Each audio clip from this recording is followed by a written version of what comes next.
Okay, so I'm answering the first part of the question, which is in making decisions in the above cases, the Supreme Court of the United States helped to determine the relationship of the federal and state governments to one another. So basically, I don't believe that there is any display of shared um, decision making and power. Um, in McCulloch versus Maryland, it basically stated that the state governments are not allowed to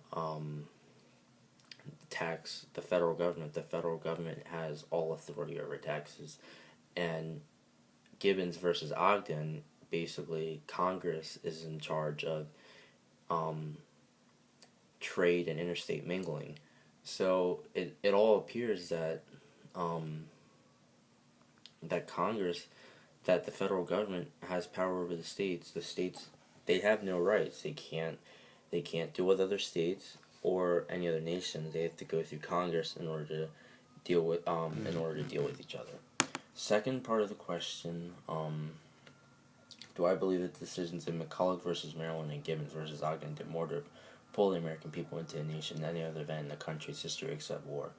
And I'd say yes, because those two cases are basically they're they're defining they're defining the new nation. They deal with the Constitution, and it's really the first interpretations of the Constitution, especially in McCulloch versus Maryland, because I believe that's the first Supreme Court case. So, it deals with the interpretation of the necessary and proper clause and the commerce clause.